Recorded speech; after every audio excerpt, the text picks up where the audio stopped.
नमस्कार प्यारे बच्चों, मैं आरती आप सबका आरती एजुकेशन वर्ल्ड में स्वागत करती हूँ। बच्चों, आज की इस वीडियो में हम आपकी कक्षा 7 की सामाजिक विज्ञान विषय की वर्कशीट नंबर 12 पढ़ेंगे, जिसकी डेट है 6 नवंबर 2020, है ना बच्चों।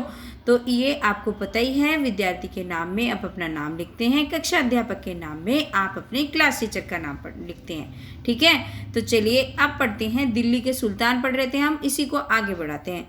दिल्ली के सुल्तान में 15वीं व 16वीं शताब्दी में दिल्ली सल्तनत का क्या हाल था वो देखते हैं। तुगलक वंश के बाद दिल्ली पर लोदी, सैयद और सूरी वंश ने शासन किया। समझ गए? जब तुगलक वंश खत्म हो गया उसके बाद दिल्ली पर लोदी वंश आया, फिर सैयद वंश आया और फिर सूरी वंश आया, है ना। इस तरीके से ये वंश आगे आए तुगलक के बाद। ठीक है। शेरशाह सूरी के शासनकाल में विकसित राज्य छोटा अवश्य था, परंतु वह शक्तिशाली था। मतलब जब शेरशाह सूरी जिस टाइम राज करते थे, जब उनका शासन था, तो उनका ज़्यादा एरिया में नहीं फैला हुआ था, लेकिन बहुत पावरफुल राजा थे। फिर भी वो शेरशाह सूरी की द्वारा स्थापित की गई प्रशासन व्यवस्था भविष्य के राजाओं के लिए मिसाल बन गई। और जिस प्रकार से उन्होंने प्रशासन व्यवस्था संभाली, जैसे उनके कामकाज थे, जो आगे उनके बाद राजा आए उनके लिए वो उदाहरण बन गई, उसी तरीके से दूसरे राजा भी करते थे। बंगाल, जौनपुर, मालवा, गुजरात, राजस्थान, दक्षिण भारत के अनेक राज्य व अफगान शासक दिल्ली सल्तनत के अंतिम वर्षों के अस्तित्व में आए।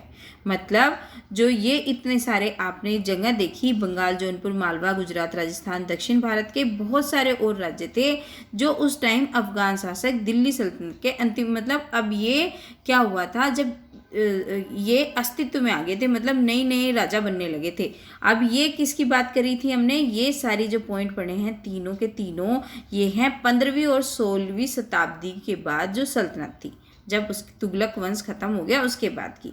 चलिए अब देख लेते हैं अलाउद्दीन खिलजी और मोहम्मद तुगलक के प्रशासन के बीच तुलना, है ना। अलाउद्दीन खिलजी कैसे शासन करते थे, उनकी क्या क्या विशेषताएं थी, और मोहम्मद तुगलक के शासन करने की प्रशासन की उनकी क्या क्या विशेषताएं थी। चलिए सबसे पहले तो अलाउद्दीन खिलजी आक्रमण से बचाने के लिए अपनी एक विशाल स्थायी सेना बना ली थी उन्होंने, है ना। एक बड़ी सी सेना बना ली थी कि अगर कोई आक्रमण करे तो इससे बचा लेंगे। और इन्होंने क्या करा था, मोहम्मद तुगलक ने ट्रांस ओक्सियाना पर हमला करने के लिए बड़ी सेना बनाई थी। बड़ी सेना इन्होंने भी बनाई थी, लेकिन इन्होंने हमला करने के लिए बनाई थी, और इन्होंने क्या करने के लिए बनाई थी, इन्होंने शत्रुओं से बचने के लिए बनाई थी अलाउद्दीन ने। चलिए अब अलाउद्दीन ने अपने उस जो सैनिकों के लिए सीरी नामक एक गैरिसन शहर बनाया था। गैरिसन शहर जानते हो ना, जहाँ पे सैनिक रहते हैं, तो सीरी नाम का बनाया था। जबकि जो मोहम्मद तुगलक है, उन्होंने दिल्ली के 4 सबसे पुराने शहरों को निवासियों से खाली करवा दिया और वहाँ सैनिक छावनी बनाई थी। ठीक है, इन्होंने क्या करा था, दिल्ली के जो सबसे पुराने शहर थे वहाँ पे अपनी सैनिक छावनी बनाई थी, इन्होंने गैरिसन शहर में बनाया था। दोनों की अलग अलग बातें।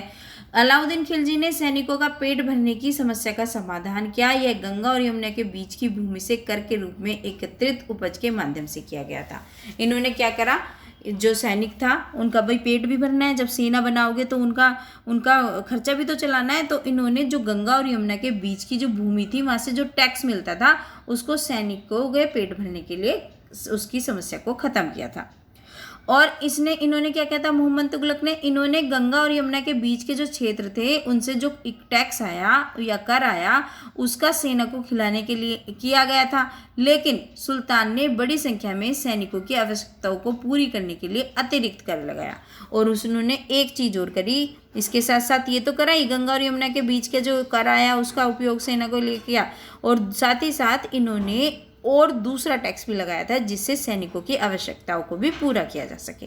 ठीक है, चलिए अलाउद्दीन खिलजी अपने सैनिकों का वेतन इक्ता के बजाय नगद दिया करता था। मतलब इक्ता नहीं दे, उधारी नहीं, कुछ नहीं, नगद में देता था। उन्होंने नगद में वेतन का भुगतान किया, लेकिन कीमतों पर नियंत्रण नहीं किया।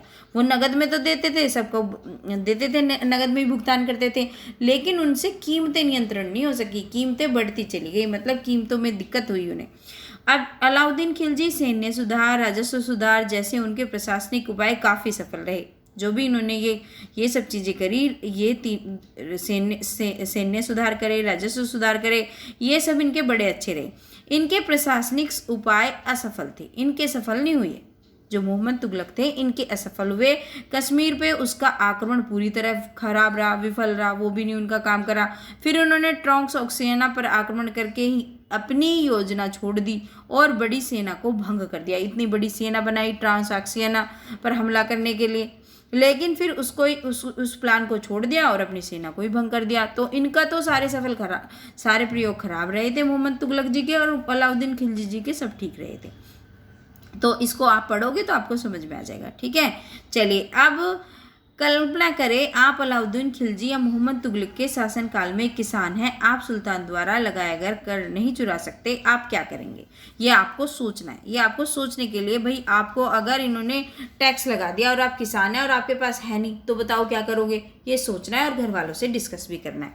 चलिए अब कर लेते हैं इसके प्रश्न उत्तर। प्रश्न उत्तर क्या है? इसमें छोटे छोटे से 2 प्रश्न दिए गए हैं, उसको कर लेते हैं। अलाउद्दीन खिलजी व मोहम्मद तुगलक की प्रशासनिक व्यवस्था के मध्य अंतर बताइए। तो अंतर अभी तो हमने इतने सारे पढ़े थे तो हम लिख देंगे। ठीक है, ये देखिए, सैन्य सुधार और राजस्व सुधार, ये लिख देंगे आप। प्रमुख अंतर, सैन्य सुधार, राजस्व सुधार जैसे उनके प्रशासनिक उपाय सफल रहे, और जो दूसरे थे उनके मत लिखो, यहाँ पे उनका लिख लो नाम, तुगलक ना, तुगलक के प्रशासनिक उपाय असफल थे। कश्मीर पर उनका आक्रमण विफल हो गया। उन्होंने टॉक्सियाना पर आक्रमण करने के लिए अपनी योजना छोड़ दी। इसको ठीक से लिखना अपनी वर्कशीट में से देखकर, और अपनी बड़ी सेना को भंग कर दिया। ठीक है बच्चों, आपको पता ही है फेस्टिवल भी है आज, करवा चौथ है, लेकिन फिर भी मैं आप लोगों के लिए वर्कशीट बना रही हूँ कि आपको 6 तारीख को करनी है ये। ठीक है, चलिए अब देख लेते हैं अब क्या है। अब उसके बाद आप पहले प्रश्न के उत्तर में ये लिख देंगे, क्योंकि प्रशासनिक व्यवस्था के बारे में पूछा है। तो बच्चों ये लास्ट वाला पॉइंट, चलो आपको वहाँ से अगर ना समझ में आया हो तो पहले क्वेश्चन का आंसर आपको ये वाला लिखना है। ये लास्ट वाला पॉइंट क्या है? इनके प्रशासनिक मामलों के संबंध में है, तो आप ये लिख देंगे। ओके, चलिए come to the next question. नीचे दी गई सारणी में वंश के अनुसार उनके शासकों के नाम लिखो। तो बताओ तुगलक वंश के शासक कौन थे? तुगलक वंश के शासक थे गयासुद्दीन तुगलक, मोहम्मद तुगलक, फिरोज शाह तुगलक, मोहम्मद खान तुगलक, गयासुद्दीन तुगलक, है ना। और अब लोदी के ये ले, बहलोल लोदी, सिकंदर लोदी, इब्राहिम लोदी। तो आप जो लोधी वाले हैं वो उधर लिख देंगे, और तुगलक वाले पहले वाले में, यानी कि जो तुगलक वाले मैंने आपको नाम दिखाए हैं वो आप यहाँ पे लिखोगे, और लोधी वंश के नाम यहाँ पे रखोगे। ठीक है, तो ये हो गए आपका दूसरे क्वेश्चन का आंसर। ओके, चलिए बच्चों, अब आपको एक बहुत ही इंपॉर्टेंट काम जो आप भूल जाते हैं, अपने हाथ नियमित रूप से साबुन और पानी से धोते रहें। और बच्चों आपको, अगर आप नए आए हैं चैनल पर, तो चैनल को सब्सक्राइब कर लें और नोटिफिकेशन बेल दबा लें, जिससे आपको वीडियो की नोटिफिकेशन सबसे पहले मिले। और चैनल पर आपको क्या करना है बच्चों, अपनी इस वीडियो पर कमेंट भी करना है, अपना प्यारा सा एक कमेंट भी छोड़ें कि आपको वीडियो कैसी लगी, और ज़्यादा से ज़्यादा वीडियो को शेयर करें, जिससे कि दूसरे बच्चों को भी इस वीडियो की इससे मदद मिल सके। Thank you students.